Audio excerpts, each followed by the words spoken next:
Episode number 227 of the Wholesome Fertility Podcast. My guest today is BreAnna Guan.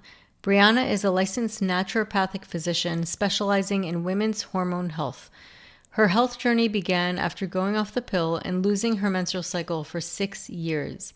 She now helps women transform their hormone and health challenges into a life-changing and empowering journey. Through her virtual consulting practice, she has helped hundreds of women naturally transform their health, hormones, and fertility. Her writing has been featured in Better Nutrition, and she's been a guest speaker with the Let's Get Checked podcast.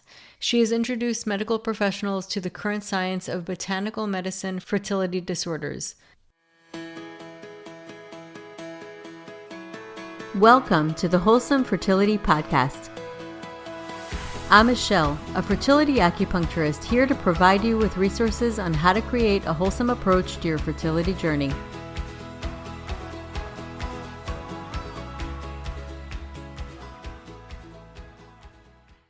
So welcome to the podcast, Dr. BreAnna. Oh, thanks so much for having me. I'm so excited to get to talk to you, Michelle. Me too. I love talking to naturopaths. I love talking to acupuncturists. It's usually a good synergy, I find. It is, yeah. So yeah, I would love for you to share your story with the listeners, how you got into doing your work. Great question. I started out in college pursuing pre-med, and I was on the birth control pill. I got put on the birth control pill around the age of 14 for really heavy periods. And then when I wanted to go off, I wasn't getting my period back. So while pursuing pre-med and trying to figure out what was going on with my cycle, I was seeing doctors and just finding that something was missing to this more conventional medical route that I was experiencing. And so I started looking around for other options and found out about naturopathic medicine. And that took me on a wild ride, over 6 years trying to restore my menstrual hormone balance. But learned a lot along the way. And that's how I initially got into naturopathic medicine. Just, something was missing. I knew there was something else. And then I felt like, wow, I found it when I found naturopathic medicine.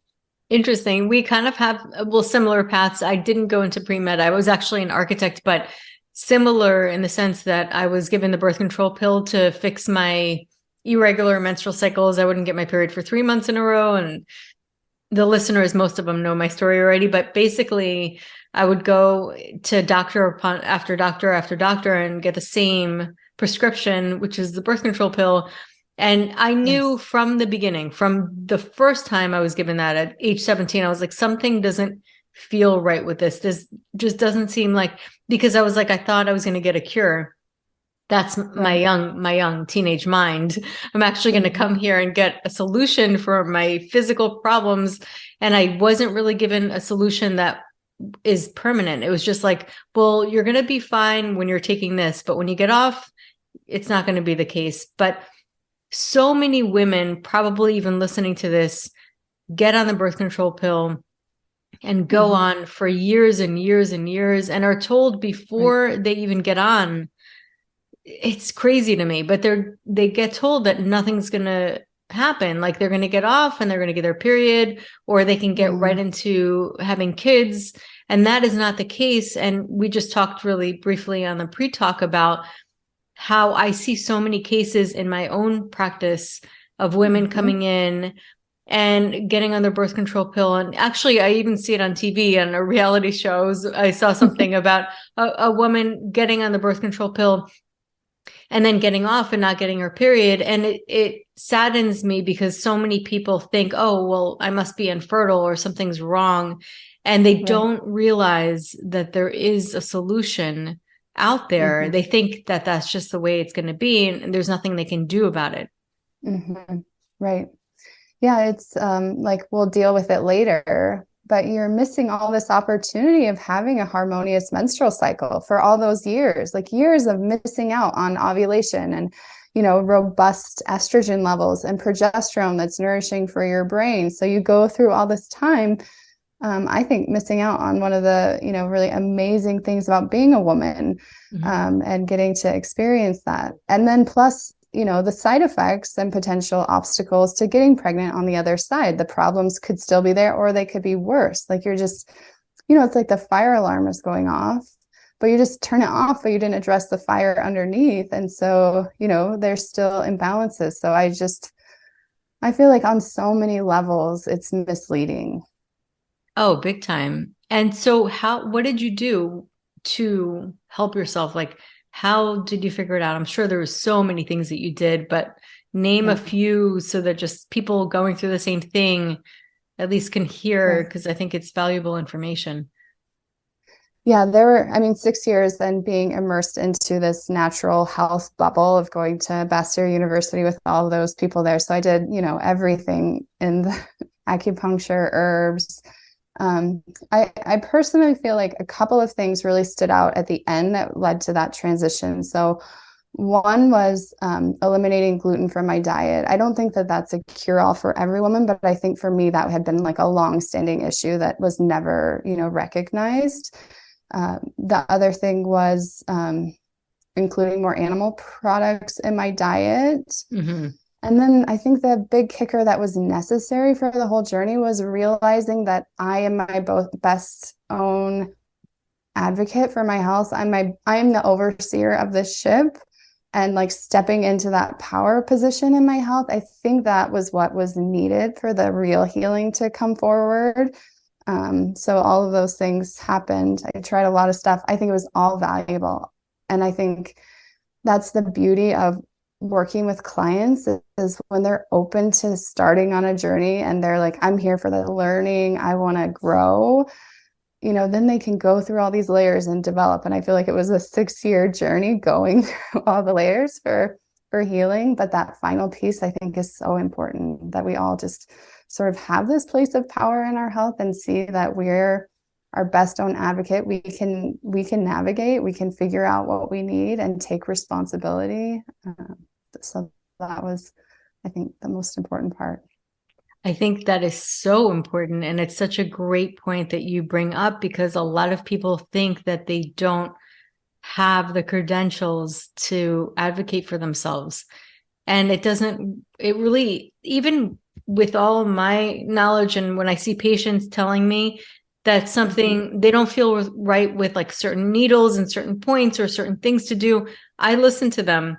I don't push my protocols, because I feel like there's this wisdom that only you can connect to, that the person whose body it is can connect to that wisdom more so than anybody else. So really advocating and realizing that you have an important role on your own journey is super important. And sometimes you'll be in front of some people that say that's not the case, or they'll say, well, you don't know. If that doesn't feel right, if your body feels tense after hearing that, there's a reason. Yeah, absolutely. Yes.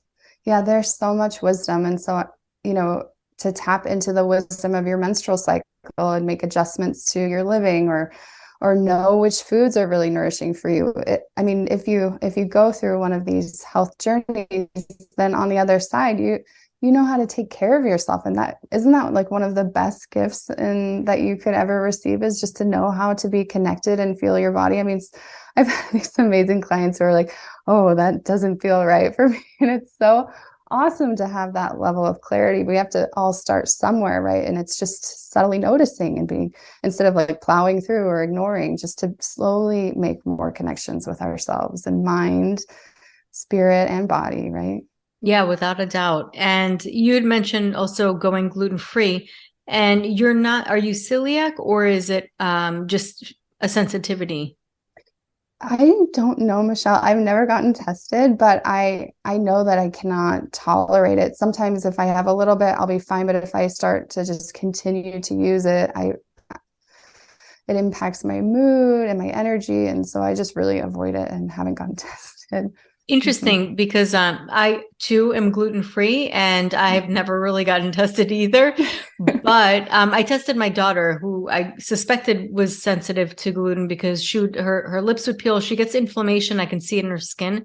And she was off gluten for a long time and it resolved, but then she started breaking out like crazy. And I found out that one of her friends was like, "Oh, you're probably fine. You don't have a stomach ache afterwards. It's okay." And then I saw her break out and she goes, "Mom, I'm breaking out like crazy." It was around seventh grade. And I go, "Did you have something with gluten?" It was like my instinct. She said, "Yeah, I kind of been having it more recently." And I was like, okay. Then I got her tested because I wanted to show her the test. And it was a food sensitivity testing. And it did show, actually, it was a wheat zoomer. Wow. That her antibodies were through the roof. It was all the way to the red marker. Like, I'm sure you've done that, right? The wheat zoomer. Or, so it's really interesting, but it really does impact inflammation. When I was younger, I used to work in the city. I would have pizza. Certain days when I had pizza, I could not move. I went into a coma, like after food coma. I was just really, really exhausted. And I remember my energy being so low around my 20s. And now I've gotten rid of gluten for many years now. And my energy is not how it used to be. And one time I had gluten-free pizza, and I assumed that I would be so exhausted after having it, which carbs do tire you out. But that was the biggest aha for me, is that I wasn't as tired after having gluten-free pizza as I was after having gluten pizza, or my association with that. So I thought that was really interesting. But it could really increase a lot of inflammatory markers too. I'm sure you see that in your practice. Yeah, what I think for myself personally, what I assume is happening is that it's inflaming my gastrointestinal tract. And then I think I just over time don't absorb things the way that you're supposed to. I mean, when your gut is really inflamed, you can have absorption issues. Of course, we know you can develop autoimmune issues from those sort of inflammatory processes. But I think the fatigue for me came a lot from just getting depleted from having it in my system all the time. And yeah, I've seen lots of patients who feel tremendously different or better eliminating gluten. A lot of people, I think, in the fertility space also benefit from just reducing consumption or avoiding that as well.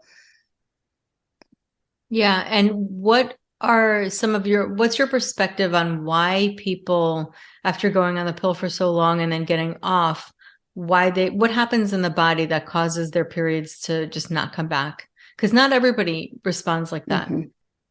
I think for women who are younger, sometimes they're in the stage of developing their cycle rhythm. And so if that is not yet established, I think it might have more impact. I think that's what happened for me being so young. And then I think there are compounding factors, right? So a lot of women go on the pill for irregular cycles. Often there's some sort of hormone imbalance underneath that, stress related, or, polycystic ovarian syndrome could be an underlying issue, or a combination of both of those things.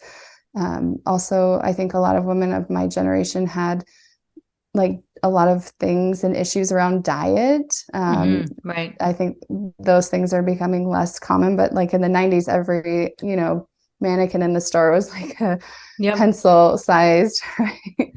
So I think those issues, but the hormone imbalances persist, right? Even though you take the pill. And so when you come off, they can often be worse. And so I think that has a lot to do with the issues, depending on and how that. Some women, they go on and they age and their lifestyles get so much better, and so they go off the pill, and things are come back more easily. And with my clients, we'll put together protocols and support to help make that transition easier. And I think that can be really supportive. But if the lifestyle is the same, the conditions are the same, and perhaps worse, I think that's what you're seeing when women go off the pill.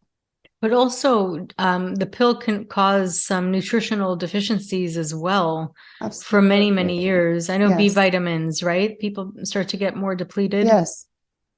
Because they can't absorb it, and that can impact your menstrual cycle. Yes. Absolutely. Yes. And you can have some rebound hormone changes with the sex hormone binding globulin levels adjusting to the various levels of estrogen. So on a physiological, like biomechanical level, there can be a lot of adjustments that happen when you're first getting that cycle back.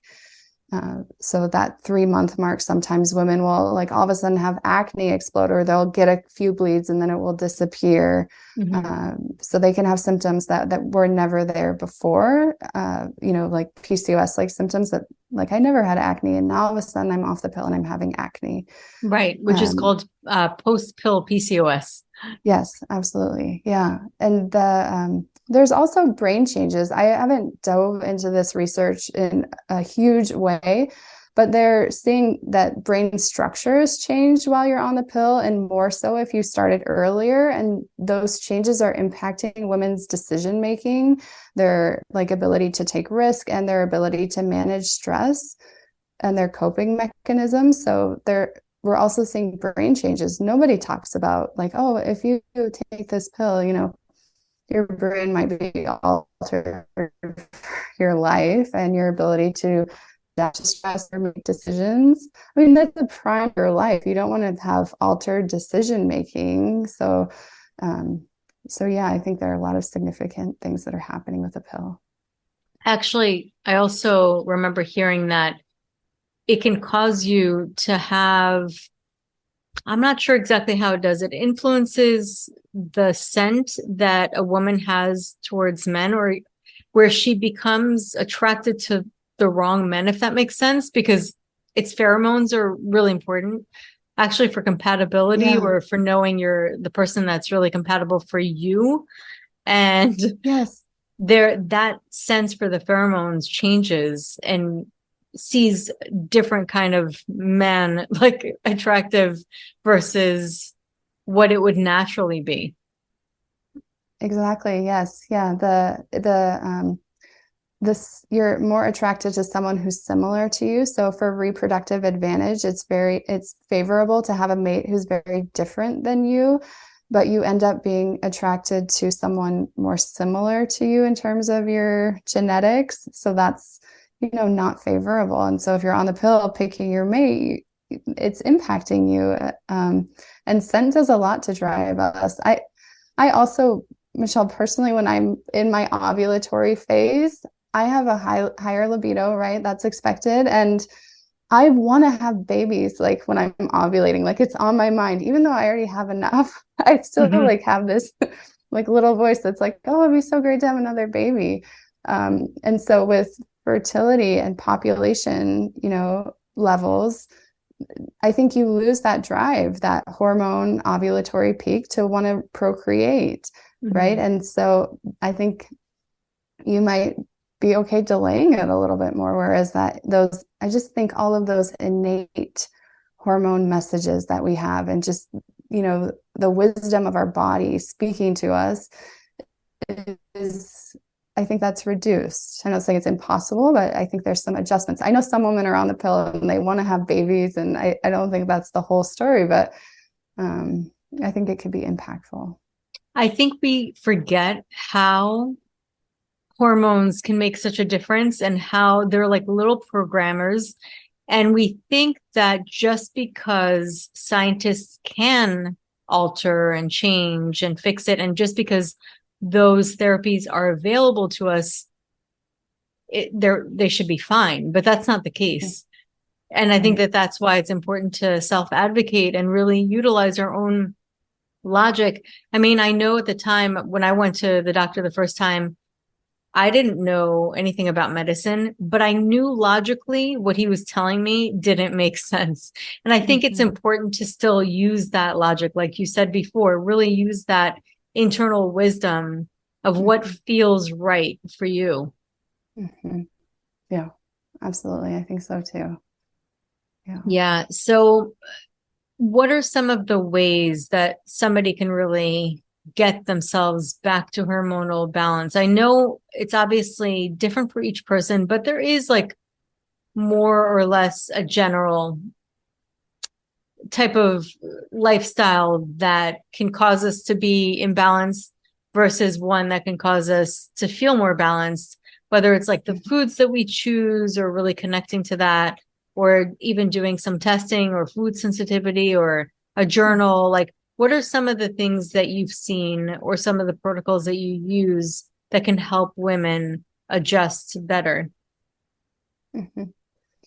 I think paying attention to how you're feeling is a really good piece. So beginning to cycle map. So, getting out a calendar or journal and a notebook and just starting to take notes. I'm on day 14. I feel great. I'm on day, 25. My energy is a little bit lower, and perceiving how your menstrual cycle makes adjustments to your food cravings or your diet. I'm feeling bloated. A lot of women will feel bloated right before their period comes, but they might not make the connection that that's the time of the month that it happens. Or, yeah, I get migraine right before I ovulate. So that being aware of your symptoms and their relationship to your menstrual cycle, I think, is really powerful. And then adjusting, I think women really benefit from making adjustments to their lifestyle to match their menstrual cycle, because we don't feel the same every single day. And so, forcing your body to do something that might not be as beneficial for you from a hormone perspective, I think can provide a lot more feelings of flow and ease. So in your luteal phase, you might not feel like, oh, I really want to hit it hard at the gym today.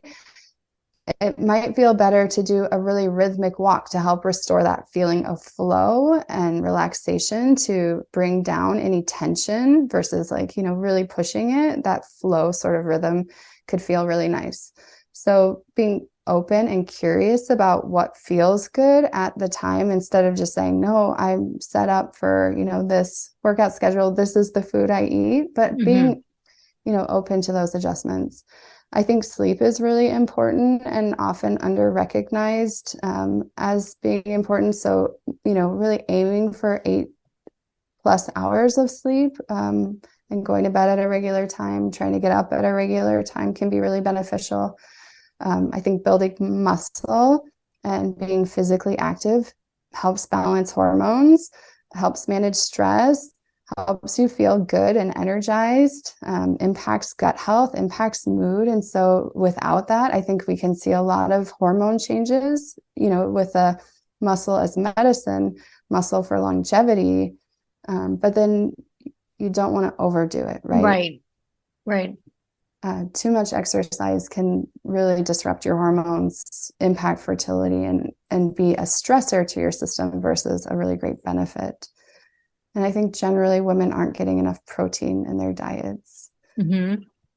You had mentioned animal products, and I think that is a really key point, because I noticed that a lot of people doing, and I've tried to be vegan myself. Like, it's great for the first few months because you're kind of cleansing. It's a little bit of a cleanse from like a lot of animal products, and you're really increasing the plant-based diet resources.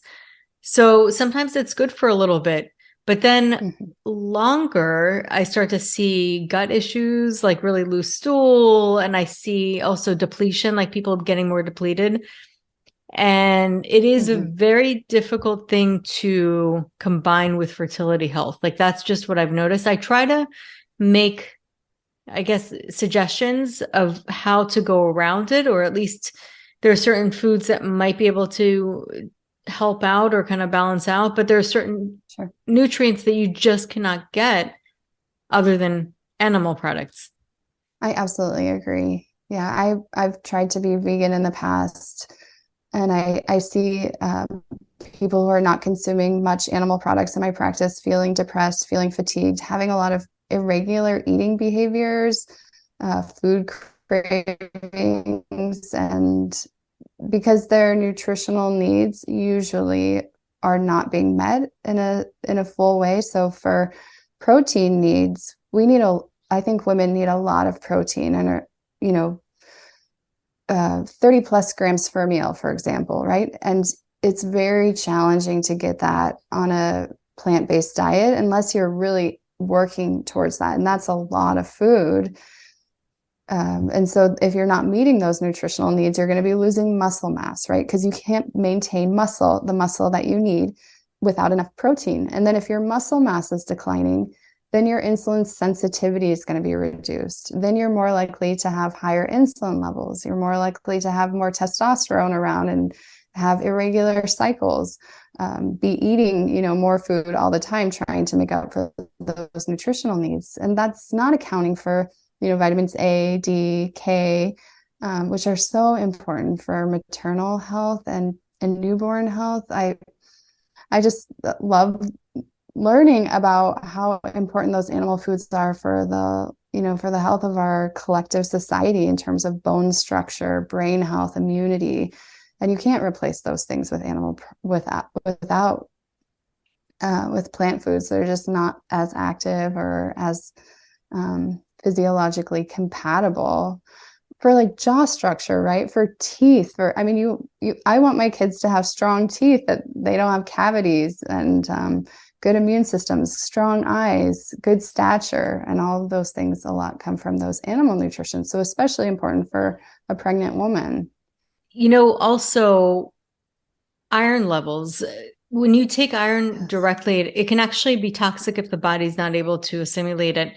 But getting it from beef liver, it has exactly the right amounts and the right structure and in the right portions to help our body take it in. So getting nutrition from food is ideal. We can't always, so that's why we have to supplement sometimes. But if you're getting iron and getting vitamin A and getting all of those from beef liver, you can get really a beneficial proportion of nutrients where it's able to really get into the body in a much more efficient way versus taking just like an iron pill, or even just taking vitamin A directly, which can be toxic at a high level. But with food, it's different. Right. I just found beef liver jerky. I was so excited. Oh, interesting. Because, I want to eat beef liver more. I didn't realize that you could buy it as a jerky. So great. You can give that to your kids, and great for a snack. So there's so many ways that, these foods are becoming more and more popular. People are recognizing the importance of these foods, and we can find them at, health food stores and stuff. So it's exciting. Definitely. What are some of the big foods? I know everybody's different, but there are certain things like beef liver that are really beneficial for fertility. What are some of the things that you tend to suggest to your patients? Eggs are like my number one favorite fertility food because they're rich in choline. They have the vitamin A. They're a source of protein, and they, balance the blood sugar. They're a complete protein. I think beef is a really great food for pregnancy and fertility as well. So I also like sardines for people who are willing to take those on. Beef liver is great. So those are my favorite, like animal protein rich foods. I don't do a lot with like oysters, but I think that those could be really great too for people who like more of that seafood options. And then cruciferous vegetables, berries, varieties of foods, and foods that are more local, that have more living microbes on them, and more diversity of different plants for your gut health, I think are really wonderful. Seeds are really great foods also. So I love to recommend those for snacks or toppings or add-ons. And then really good quality dairy too, I think can be beneficial as well. Yeah, seeds really do have that kind of that energy of sprouting, and pregnancy is sprouting, fertility is sprouting. So they have lots, and it actually is good to put them in water to soak them and then have that little sprout, because it kind of activates that growth, and it has lots of nutrition. But yeah, seeds are really important. I really think that they're very beneficial. So long as people tolerate them, but that's like for anything, right? Yeah. What do you think about dairy? Dairy, it really depends. It depends if you're sensitive to it. That's what I think. I'm not against dairy at all. I think that if you are going to have dairy, and if you're not sensitive to dairy, it should be full fat, and it should be organic. And I prefer dairy in the form of yogurt as well, because it has the enzymes, it has the good bacteria. So I feel like yogurt's a great way to take in dairy if you're, again, as long as you're not sensitive to it. So you're able to really digest it well. Yeah, at my house, we've been on a bit of a yogurt kick. So we're like putting whole milk, like A2 pasture raised into the Instapot with some starter yogurt, and it's so easy and just like cool. A fun thing to do. Yeah, definitely. And it actually has been shown to have that having full fat yogurt, so long as you're tolerant of it, can improve fertility health. Love that. Yeah. And it's because we also need fat. And then it has the calcium too, which is actually one of the minerals that is sort of ignored when it comes to fertility, but it actually is important as well. Yes, I love it. Yeah. So for people who want to find you or work with you, how can people find you? I have a website. It's my name, DrBreAnnaGuan.com. I'm on Instagram with the same Dr. BreAnna Guan. I have a little bit of Facebook, but that's mostly where I am. I have a newsletter on my website. Awesome. I do have all of the information. If anybody wants to look in the episode notes, you can find it there. And Dr. BreAnna, this was such a pleasure. I always love talking to naturopaths, love picking your brain. It's similar perspective on the body as Chinese medicine, but it's a different perspective from the nutrition aspect. I love it. It's really interesting to me. So thank you so much for coming on and sharing your amazing information. Oh, thanks so much for having me, Michelle. So that concludes today's episode. You can find all of the links mentioned on the episode notes. If you're enjoying these episodes, please take a moment to share and leave a review. Reviews mean everything to podcasters, and I really enjoy hearing from my listeners. You can also find me on my website at www.thewholesomelotus.com or email me at info@thewholesomelotus.com. I love hearing from my listeners.